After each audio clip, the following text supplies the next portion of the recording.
हाँ, अब भारत का शिक्षा का भारतीयकरण के बारे में पढ़ेंगे। शिक्षा का भारतीयकरण से अर्थ ये है कि जो शिक्षा की प्रणाली जो है वो भारत के हिसाब से हो, यानी जिस जगह की शिक्षा है वो शिक्षा उसके सामाजिक रीति रिवाज, कल्चर और उनके उद्देश्यों के आधार पर आधारित हो।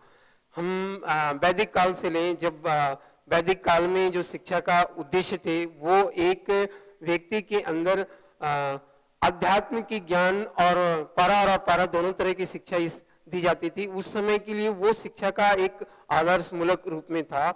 बाद में बौद्ध काल में बौद्ध धर्म के संस्था के हिसाब से वो उसकी शिक्षा के जो उद्देश्य थे उस अहिंसा एवं शांति और उस समाज के डेवलपमेंट के लिए उन्होंने सोचा। तो यानी हर काल में अपने हिसाब से थी। फिर मध्य काल में मुसलमानों ने इस शिक्षा का जो निर्माण के लिए बात सोची, वो अपने संस्कृति को बढ़ाने, शिक्षा के मूल्यों में संस्कृति को समाहित किया गया और शिक्षा के प्रणालियों में डेवलप की गई। उसी तरह से फिर ब्रिटिश काल आए, तो ब्रिटिश काल में भी शिक्षा के जो उद्देश्य रहे या शिक्षा को जो अपनाया गया प्रणाली को वो अपने दृष्टिकोण में अपनाए। शिक्षा को उन्होंने अंग्रेजी के माध्यम से वेस्टर्न लिटरेचर को यहाँ समाहित किया। उनका मूल उद्देश्य ये नहीं था कि यहाँ का विकास करें, बल्कि उनके उद्देश्यों को पूरा करें कि शरीर से तो ये इंडियन हो, लेकिन उनके सोच का, उनके कार्य करने की प्रणाली वो सारे मतलब ब्रिटिश प्रणाली के तहत हो जाए। इसीलिए उनकी जो प्रणाली थी वो उन्होंने शिक्षा के माध्यम से उन्होंने अपने शिक्षा को अपनाया ताकि अपना उद्देश्य पूरा किया जा सके। जब हम स्वतंत्र भारत की बात कर रहे हैं, स्वतंत्रता के बाद इतने सालों बाद भी जो शिक्षा का जो भारतीयकरण होना चाहिए वो नहीं हो पाया। इसके कई कारण हैं। उनके कई कारणों से जाने से पहले ये इस बात को समझना होगा कि ये जो भारतीयकरण के बारे में ये है शिक्षा का, कि ये जो शिक्षा है वो एक विशेष काल की तरह जैसे जैसे शिक्षा का उद्देश्य अलग अलग समाहित होते गए शिक्षा में, उसी तरह से स्वतंत्र भारत में स्वतंत्रता के हिसाब से, यहाँ की परिस्थिति के हिसाब से, सांस्कृतिक मूल्यों के हिसाब से जो डेवलपमेंट होना चाहिए था वो डेवलपमेंट के हिसाब से शिक्षा को निर्धारित किया जाना चाहिए। यानी शिक्षा को हमें अपनाना चाहिए था। हमें इस ऐसी शिक्षा को, यानी एक विदेशी पौधा मान करके इस शिक्षा को हम अडॉप्ट नहीं करना चाहिए। वो इस हिसाब से होना चाहिए जो हमारे परिस्थिति के अनुकूल हो। यहाँ शिक्षा का भारतीयकरण का अर्थ यही है। श्रीमती इंदिरा गांधी ने कहा था सम्मेलन में कि जो शिक्षा ने हमारी प्रणाली जो शिक्षा की है वो काफी कहीं हद तक इतनी प्रभावित की है कि हम अपने भारतीय मूल्यों, आदर्शों और इनसे जो चीजें हैं परंपरा के रूप में, हम उनको तो सीख नहीं पाए। आगे इस शिक्षा के माध्यम से हम कहां तक मानव जो निर्मित कर रहे हैं वो कहां तक भारतीय करेंगे, कहां तक हम वैज्ञानिक दृष्टिकोण सोच पैदा करेंगे, इस तरह के मूल भावों को लेकर के उन्होंने कहा था। तो वो इसी में था कि जो शिक्षा की जो भारतीयकरण की बात थी वो एक तरह से संदर्भित होती है कि ये जो है वो शिक्षा को हम भारत के दृष्टिकोण में जो शिक्षा की प्रणाली है, भारत को समझ करके भारत के लिए शिक्षा प्रणाली अपनाएं। अब शिक्षा के राष्ट्रीयकरण में आने वाली जो समस्याएं हैं उनके कारण इस प्रकार हैं। स्वतंत्रता के समय शिक्षा में कोई नया परिवर्तन नहीं हुआ। यानी जो हम स्वतंत्रता से पहले जो हम कहते हैं वुड्स डिस्पैच, मैकॉले प्रणाली, ये सारी जो शिक्षा की जो व्यवस्था थी ब्रिटिश काल में, उन्हीं के संदर्भित थोड़ा चेंज करके हमने इसे अडॉप्ट कर लिया। जबकि यही कहीं ना कहीं यहीं पर कमियां पाई गई, कई कारण रहे जो हमें मजबूरी थी कि हम स्वतंत्रता काल में हम अपनी पूरी की पूरी शिक्षा प्रणाली को एकाएक नहीं बदल सके। इसी वजह से ये कमी आई शिक्षा का भारतीयकरण करने में।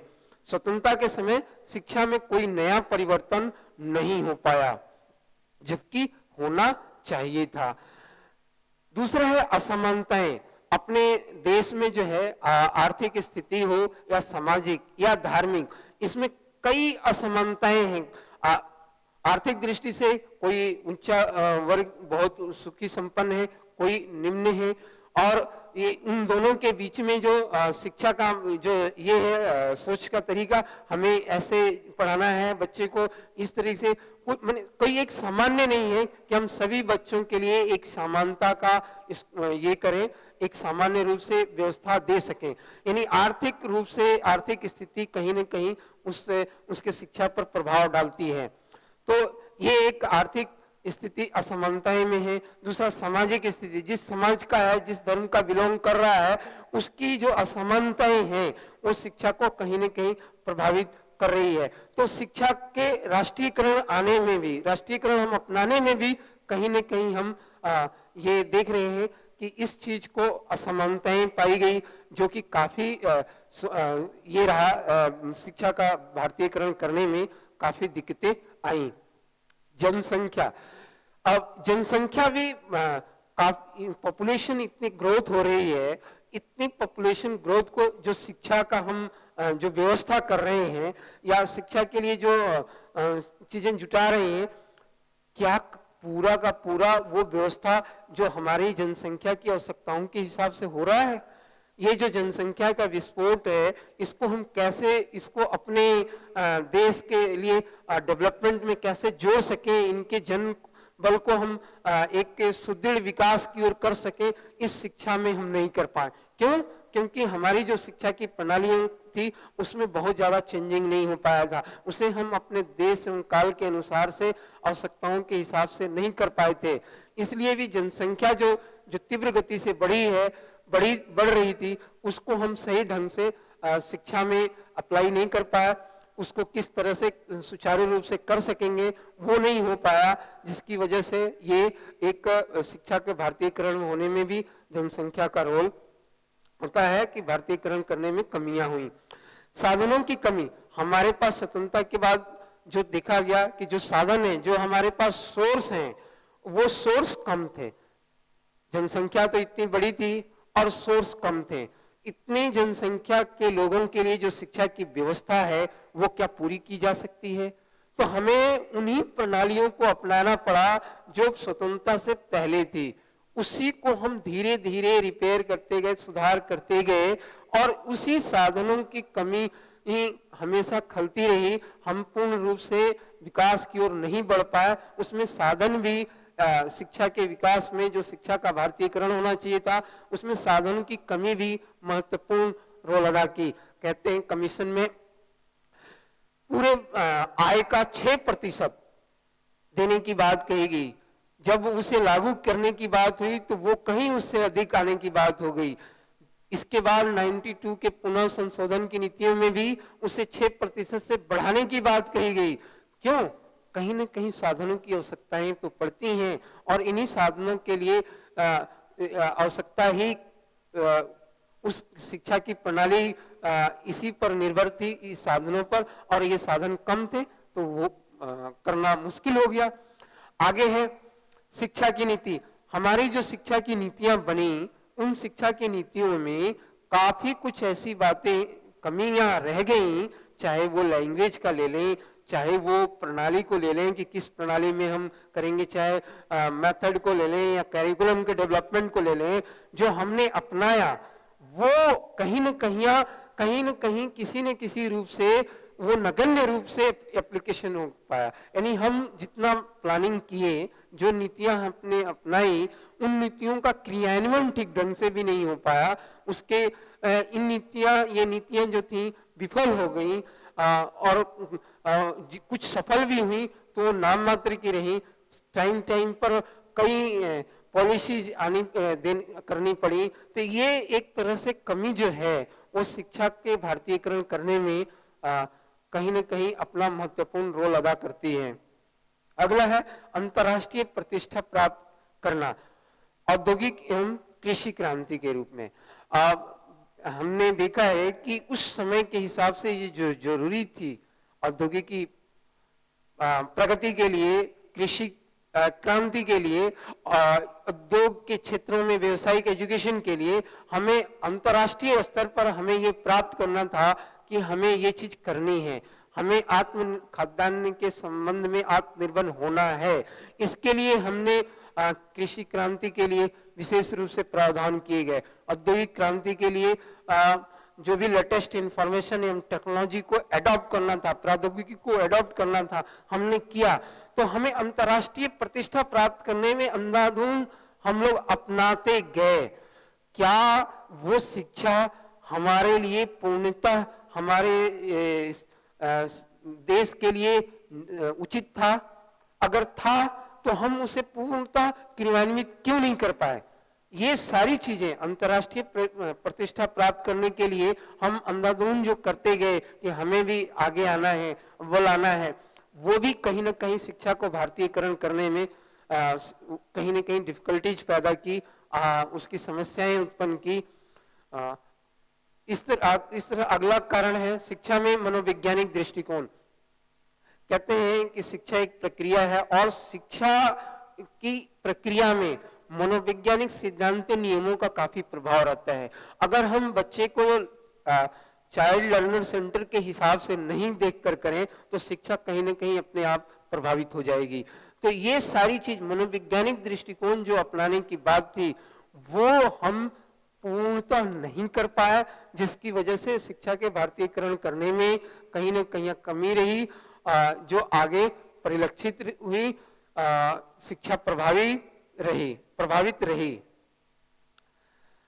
और इसके निदान भी इसमें इसी तरह से होंगे कि जैसे स्वतंत्रता के समय जो शिक्षा के नया परिवर्तन जो नहीं हुआ उसमें करना चाहिए। असमानताएं हैं तो हम शिक्षा के लिए समान व्यवस्था करवाएं, चाहे वो आर्थिक दृष्टि से अगर पिछड़ा है तो उन बच्चे को हम जो अच्छा बच्चा है स्कॉलरशिप दें, ताकि शिक्षा के जो भारतीयकरण कर रहे हैं, तो जो हम अपना रहे हैं, जो हमारी असमताएं हैं, जो हमारे असमानताएं हैं, जो सामाजिक और धार्मिक, इनको नगण्य रखें और ऐसा कैरिकुलम बनाएं जो सबके लिए सामान्य रूप से हो और उनकी आवश्यकताओं को पूरी करे, चाहे आर्थिक, चाहे सामाजिक, चाहे धार्मिक विरोध न हो सके। आगे जनसंख्या को देखते हुए हम उनका ये देखें कि हमारी जनसंख्या को कौन सी मेथड से क्या करें कि शिक्षा के माध्यम से उनके फ्यूचर निर्माण हो सके, अच्छा उनके डेवलपमेंट हो सके। साधनों की कमी है तो उसको अधिक से अधिक जुटाने के लिए क्या व्यवस्था की जा सकती है, कौन से ऐसे कोर्स चलाएं जिनसे साधन अधिक से अधिक हमें प्राप्त हो सके, हमें आमदनी ये अच्छी हो, इकोनॉमिकल हम विकास करें और साधन का उपयोग करें।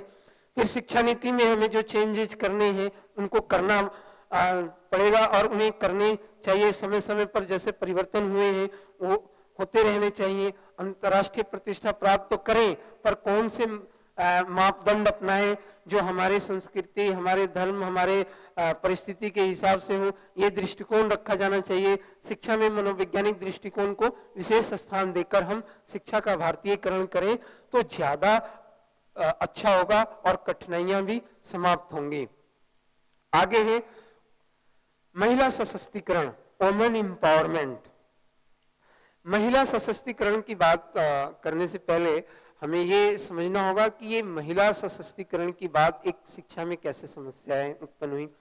अब महिला सशक्तिकरण तो तब होंगी जो महिलाओं शिक्षित होंगी।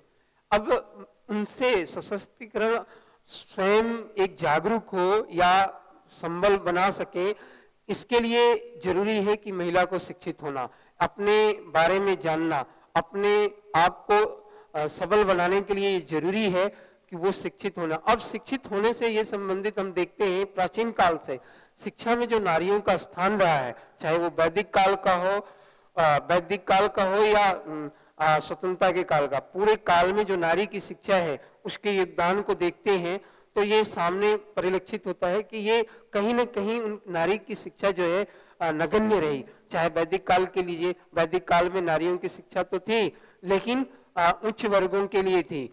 वो वही कुछ महिलाएं जो हैं आश्रम में जाकर सीखती थी। बौद्ध काल में कुछ वीक्षणी बन करके वहां पर उन्हें सीखने का मौका मिला।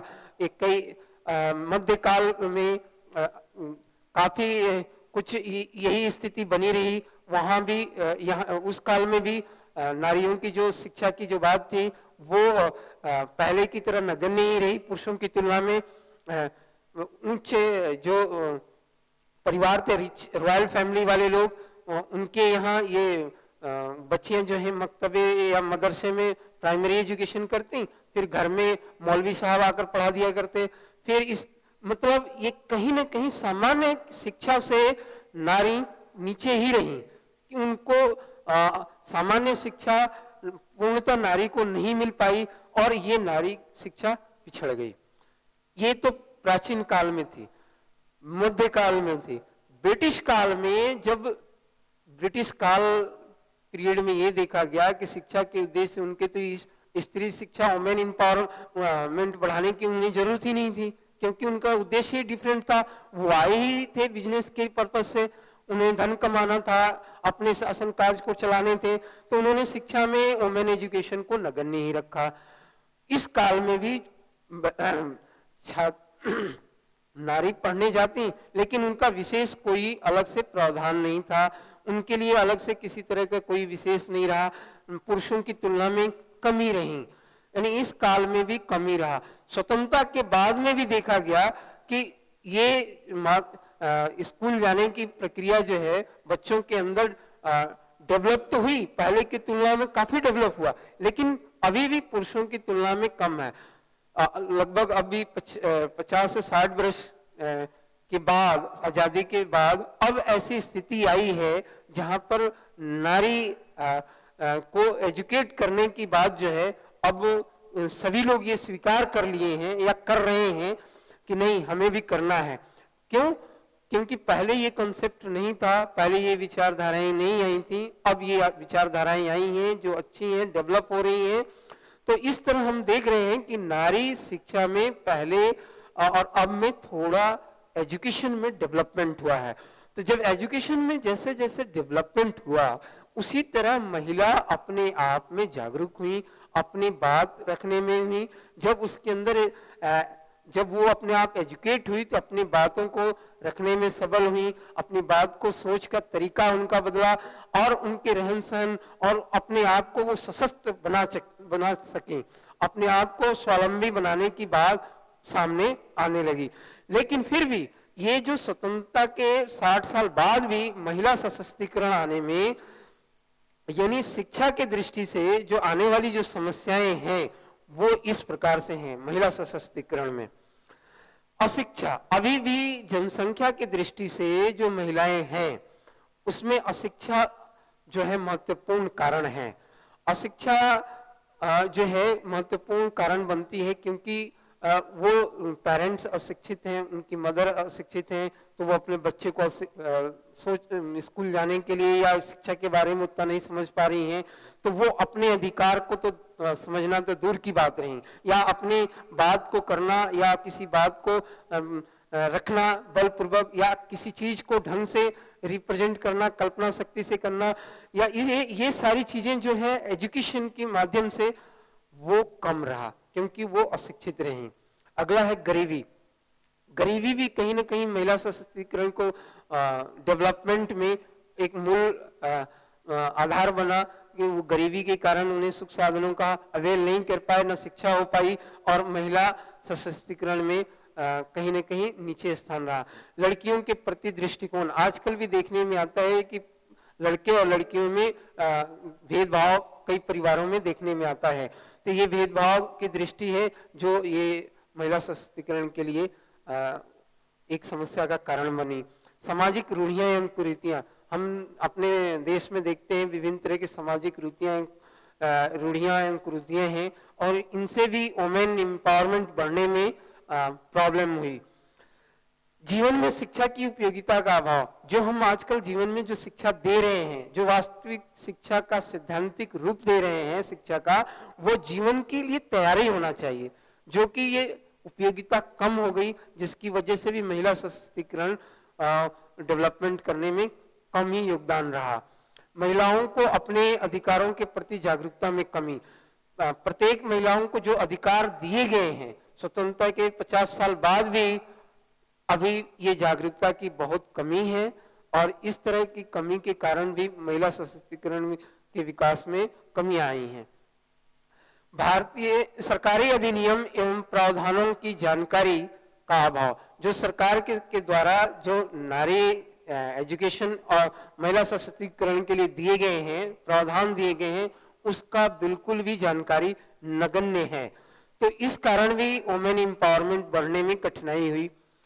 सरकार द्वारा चलाई जा रही योजनाओं का नगण्य जानकारी, यानी सरकार के द्वारा जो योजना चलाई जा रही है महिला एम्पावरमेंट को डेवलपमेंट करने के लिए, बढ़ाने के लिए, वुमेन एजुकेशन को बढ़ाने के लिए, उसकी जानकारी अभी महिलाओं को कमी है। जैसे किशोरा योजना 2000, स्त्री शक्ति पुरस्कार योजना 2000, स्वयं सिद्धि योजना 2001, स्वधारा योजना 2001, इस तरह की जो चलाई जा रही योजनाएं हैं वो कम ही जानकारी हैं। जब उन्हें योजनाओं के बारे में जानकारी नहीं हो पा रही है तो वो अपने आप एम्पावरमेंट आने में तो अभी दूर की बात रहे। तो ये भी एक मूलभूत कारण है। सुरक्षा प्रावधान अधिनियम की जानकारी का अभाव। जो महिलाओं के लिए सुरक्षा का जो अधिकार दिया गया है, अधिनियम बने हैं, उसकी भी जानकारी महिलाओं को कमी है। तो इस तरह हम देख रहे हैं कि महिला सशक्तिकरण में डेवलपमेंट, वुमेन एम्पावरमेंट को डेवलप करने में ये मूलभूत कारण समस्या के रूप में उभर कर आती हैं, जिसकी कमियां महसूस की गई हैं डेवलपमेंट के लिए। अगला है मानव अधिकार। मानव अधिकार वो अधिकार हैं जो मानव होते ही एक मानव होने के लिए अधिकार, मतलब एक मानव को मानव है इसलिए उनको ये अधिकार मिला है। इस तरह के अधिकार 1948 में एक संयुक्त राष्ट्र संघ की तरफ से एक दी गई कि एक मानव होने के नाते उन्हें ये अधिकार दिया गया है। ये इसके लिए 30 धाराओं में हैं, जिसमें व्यक्ति स्वतंत्र रूप से विचलन करने, घूमने, कहीं भी ठहरने के लिए और किसी भी अपनी बातों को रखने, शांतिपूर्वक संघ स्थापित करने या मीटिंग करने या कोई ऐसी चीजों का प्रावधान इसमें समाहित है जिससे कि कहीं किसी नियमों का उल्लंघन ना हो। इसे कई देशों ने लगभग 80 के दशक के बाद लगभग सभी देशों ने इसे मानव अधिकार को स्वीकारा और अपना रहे हैं। तो ये मानव अधिकार जो हैं, इन मानव अधिकार के हिसाब से जो आज भी शिक्षा के अंदर एक समस्या ये बनी हुई है कि मानव अधिकार के लिए क्या क्या मूलभूत कारण हैं शिक्षा में प्रवाहित करने के लिए या शिक्षा में देने के लिए, वो इस प्रकार हैं। जागरूकता की कमी। मानव अधिकार के प्रति जो है जागरूकता की कमी है लोगों में।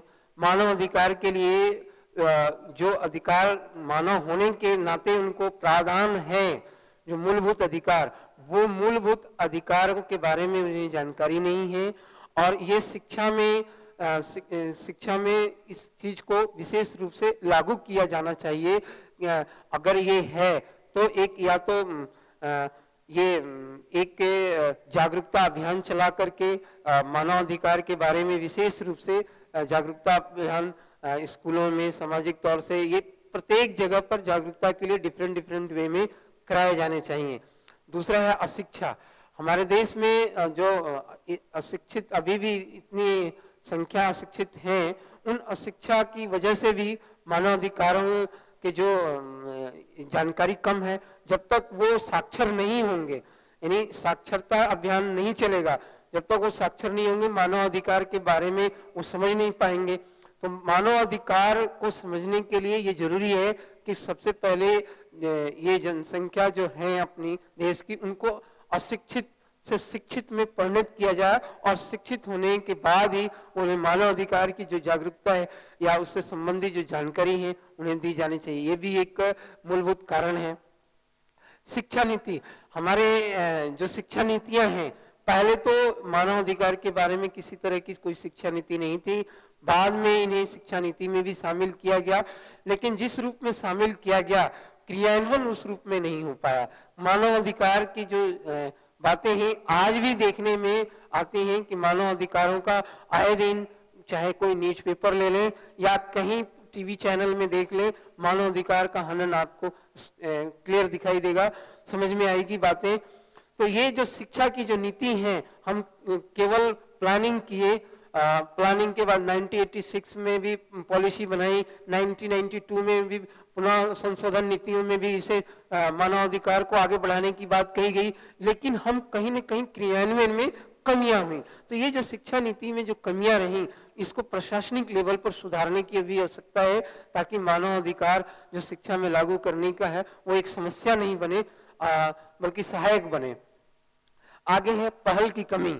हम देखते हैं प्राय कि आज हम एजुकेटेड हैं, हम जान रहे हैं, फिर भी हम मानव अधिकार का जहां हनन होता है वहां हम पहल नहीं करते हैं। हम सोचते हैं कि मैं क्यों करूं, वो क्यों नहीं करे। यानी हम जानते हुए, शिक्षित होते हुए हम अपने अधिकारों को रिप्रेजेंट नहीं कर पा रहे हैं। हम अपने मतलब पहल की कमी हो रही है। यानी पहले मैं क्यों, कोई भी व्यक्ति जब एक बार किसी समस्या को लेकर के खड़ा होगा तो जरूर है कि उसके पास एक समस्याएं आएंगी, उत्पन्न होंगी, उनके साथ कुछ ऐसी परिस्थितियां होंगी, वो उन परिस्थितियों को शामिल नहीं होना चाहते हैं, कठिनाइयों को झेलना नहीं चाहते, बस ये कि मैं क्यों करूं, दूसरा क्यों नहीं करे। यानी पहल की कमी भी मानव अधिकार जो शिक्षा जो चलाई जा रही है शिक्षा के क्षेत्र में, कहीं ना कहीं एक समस्या के रूप में एक उभरी कि इसे भी होना चाहिए। यानी पहल करनी चाहिए, सारे लोगों को पहल करनी चाहिए, इसके लिए जागरूकता अभियान चलानी चाहिए और शिक्षा नीतियों में प्रावधान दिया जाना चाहिए, कानूनी रूप से अलग से इन्हें प्रावधान होना चाहिए कि किसी को परेशान न किया जाए। तो इस तरह हम देखते हैं कि पहल की कमी भी महसूस की गई शिक्षा के क्षेत्र में मानवाधिकार को जो है लागू करने में। अगला है भ्रष्टाचार। भ्रष्टाचार में देखिए आप शिक्षा के किसी भी क्षेत्र का, क्या आप समाज के किसी भी क्षेत्र में देख लीजिए, पूरे देश में भ्रष्टाचार के कई प्रत्येक स्तर पर कहीं ना कहीं थोड़ा या ज्यादा आपको भ्रष्टाचार का ये भ्रष्टाचार की रूपरेखा देखने को मिलेंगी। इसमें आला अधिकारी अपना मनमानी करते हैं, अपने भाई बंधुत्व की बात को ये कर लेते हैं, जो हमारे जो नीतियां हैं उन नीतियों को लागू करने में कड़ाई नहीं बरतते हैं प्रशासनिक अधिकारी, या किसी न किसी तरह से हर क्षेत्र में वो भ्रष्टाचार जो लिप्त हैं। जो मानवाधिकार शिक्षा जो लागू करने की बात है, शिक्षा के क्षेत्र में जो एक चैलेंज है, उसमें भ्रष्टाचार भी एक मूलभूत कारण के ऊपर में कारण बनी। तो ये निदान के रूप में ये ध्यान रखना है कि इन सारी चीजों को निदान में रखना होगा, कारण के निदान के रूप में भी देखने होंगे, जागरूकता को बढ़ानी होगी, जैसे अशिक्षा को कम करनी होगी, शिक्षा की नीतियों में सुधार करने होंगे, पहल की कमी है तो पहल बढ़ाने होंगे, हमें सबसे पहले हमें आदर्श के रूप में करने होंगे, अपनी बात को पहल रखनी पड़ेगी। और भ्रष्टाचार के हर क्षेत्र से, चाहे वो जीरो लेवल से ही शुरू क्यों ना हो, किसी भी क्षेत्र जो जहां है वहां भ्रष्टाचार से के प्रति जो है वो पहल करे, आगे आए, ताकि भ्रष्टाचार कम हो सके।